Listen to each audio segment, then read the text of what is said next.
It is the third day since the federal government announced an extension of 2 weeks of the gradual easing of the lockdown in the first phase, which means that the phase one of the gradual easing will cease in sometime in June. As the Ramadan and the end of Muslim fasting period comes to an end, there have been some sort of counter orders from state government on what to do. For example, the federal government has extended the total lockdown in Kano State, but the information coming from there is that the state government is planning to allow religious gathering, which to open in the state, which perhaps is against the policy direction from the federal government.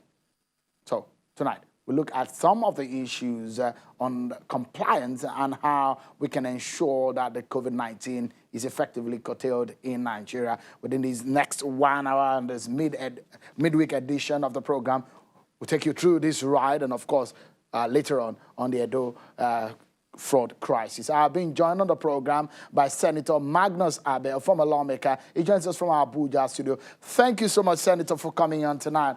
It's being a torrid one, looking at what disaster this health emergency has caused the world generally. And of course, we narrow down to Nigeria and look at where we have come. When the federal government said they're extending the phase one of the gradual ease of the lockdown by 2 weeks, how did that information come to you? Do you think that was perhaps the right decision at a time? Absolutely, Sheung. First of all, let me start by saying that we all need to remember that this is a country of over 200 million people. And this virus is called the novel coronavirus. It's something that is new to everybody. And if you look at even our legal system, we don't even have the proper legislative foundation to deal with this kind of challenge. So pretty much it's been a learning curve for everybody. And so certain mistakes can be accommodated in this kind of situation. But what I would like Nigerians to remember is to look back at the steps the federal government has taken to contain this pandemic. First of all, the boost that has been given to the NCDC. Secondly, the establishment of the Presidential Task Force under the Secretary to Government, which has been operating at the very highest levels of government and involving the president almost daily in what has been going on in the country. I think if we look at the Nigerian response, which has been commended across the world, and the effect and impact that this has had, there is nobody in this country who will not be proud of the effort that we have made so far. I think the directive of the federal government is so that things don't just spiral out of control. Because if you look at the way the public has been responding to some of the contributions that individuals and businesses are being asked to make. For example, wearing of face masks in public, maintaining social distance, even in the conduct of businesses that have been allowed to open, restriction of social gatherings, even the curfew. You will find out that a lot of Nigerians are doing their part, but a lot are also not doing what they should be doing. There are even people going around trying to deceive people, oh, there's nothing like coronavirus, oh, government people just want to eat money, and all sorts of dangerous propaganda that, in my opinion, is meant to undermine the efforts of the federal government. But substantially, I think we can, at this point, nobody knows what tomorrow may bring, because this is still very much a changing situation. But I think at this point, we can give the federal government a pat on the back and give ourselves as Nigerians also a pat on the back. I think we've done relatively well. The kind of explosion that people expected to see in Africa, particularly in Nigeria, so far I don't think we have seen it. And by the grace of God, we will not see it if we continue on the present trajectory. So I think so far so good. It's going well, in my opinion. So, well, the fear of the federal government, in essence, was that much of the guidelines are not being followed, and that's the reason why the extension, and there was warning on this issue. But largely, we've seen some counter directives. The president had a meeting with the representatives of the governors forum, some governors, on the fact that there needs to be synergy between the state and the federal government. But it looks so much that we've not been seeing, in some states, we've not seen that happen. There's also a school of thought that says there should be a singular, a central directive or the direction on how to curtail this disease. But do you fear that there's being some disparity in the voices at the federative unit and at the center? Yeah, sure, that is correct. We've seen cases and instances like that which are pretty much in the public domain. There have been some spats between the NCDC and some state governments, and there have been some states that have come out to behave as if they are a separate federation in their own right. But like I said from the beginning, this is pretty much a learning curve for everybody. This thing is new to everybody. And we don't even have the proper legislative foundation. The laws that we have dealing with issues like this are totally antiquated. They're old, and they have no bearing to our present realities. So the government has been very much, how would I put it now? It's been one step at a time, checking what works, what is possible, what is not possible. And they've done very, very well, given the limited circumstances within which they are operating. The only other option that we would have had is for the president to declare a state of emergency across the country and then use fiat and force to enforce the federal will across the country, even on states that are reluctant to cooperate. But so far, I do not see that there is any situation in the country right now that demands that kind of extreme measure. We're not doing badly. There are some states that have not behaved well, but I think that the current policy of engagement, which the government is adopting to deal with some of those challenges, I think it will work pretty well given the circumstances. And something else I would like to say, Sheung, is that all of us talk as if COVID is a problem for the next 1 week or 1 month, or by June it will be over, or by September it will be over. I think we need to think in the long term. This is something that could go on for pretty much longer than we are anticipating. We all need to remember that this pandemic started with one individual in Wuhan, China. And today it is a threat to me here in Abuja and a threat to you there in Lagos. So what we must all remember, that even if it is one person in Borno that is COVID positive, that one person is a threat to me here and a threat to the man in Wuhan. That's just the way the world is interconnected at this point. And within our national boundaries, it's going to be very difficult if we don't work together for us to be able to contain the spread of this pandemic.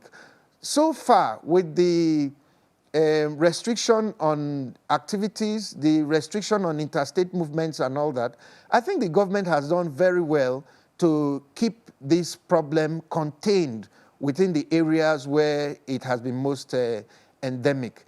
And I think that if we continue to support the president, support the NCDC, and cooperate amongst ourselves as citizens of this great country, I am pretty confident that just the way we defeated Ebola, I think at the end of the day, we'll be able to give ourselves a pat on the back on how we are able to handle this. But it's still a long road ahead. We still have to deal with the challenges of educational institutions. The government, like you mentioned, is under a lot of pressure from religious bodies and all that. And these are very, very powerful and influential groups within our socio-economic polity. And then there's also, of course, the economic challenges that COVID is bringing, which also has to be addressed, which is part of why the government relaxed the lockdown within the period to allow certain economic activities to resume. So all in all, I think Nigeria is doing very, very well. I would like to commend the president for his leadership and commend the Presidential Task Force for the much they have been able to do, given, like I said, that this is a learning curve for everybody. But my happiness is that the kind of catastrophe that people expected to see in Africa, particularly in Nigeria, so far we have been able to avert it. And if we continue to behave responsibly, cooperate with one another, support the NCDC and the federal government, I believe that we will be able to flatten the curve sooner than we think, and a lot of these restrictions can be lifted.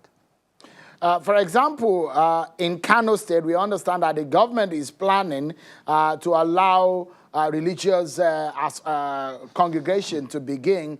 Also, in your own state, Rivers State, we saw what has happened in the action of the state governor, for example, who ordered the demolition of some hotels.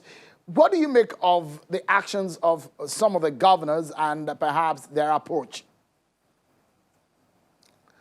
You know, Shehu, I really would not like to be overly, how would I put it, draconian in my criticism of anybody at this point. I think some of the governors have overreacted, some have underreacted, but this is pretty much a problem that is still ongoing.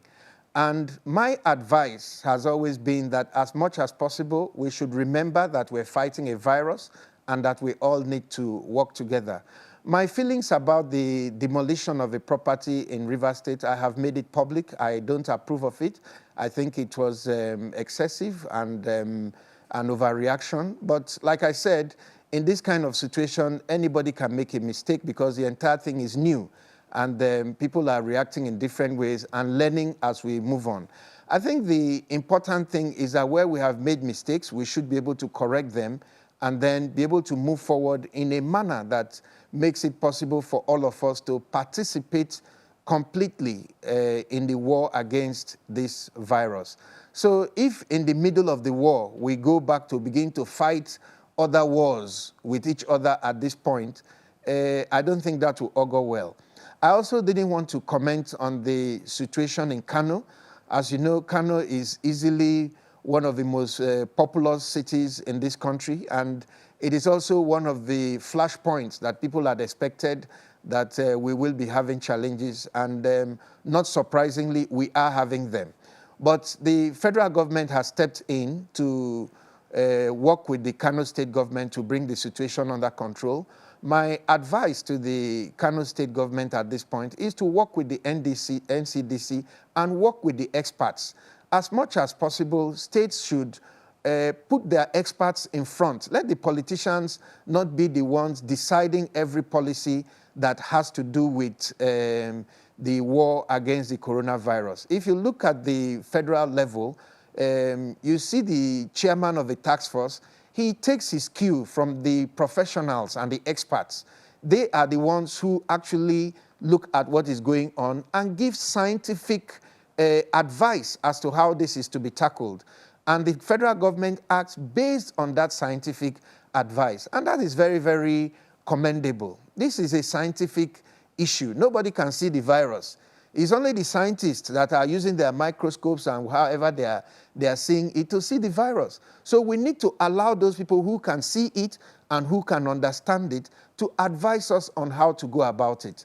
I think that if politicians we use our own common sense to begin to attack the virus, we may inadvertently make mistakes that will put our people at greater risk. And this advice is meant for everybody. So all across the country, I will advise all politicians to allow the scientists, the experts that they themselves have appointed to be involved in what they are doing and to advise them. You might have a commissioner for health or a minister for health, but he may not be an expert in this particular field.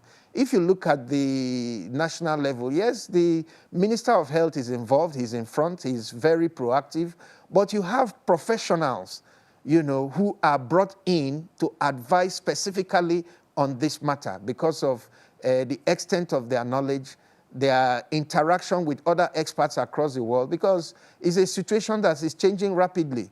We can hear something today, tomorrow World Health Organization will say they got a new information from another country that this is not the way to go, and we need to make adjustments. And it is these professionals that have access to all that information, and they should be involved.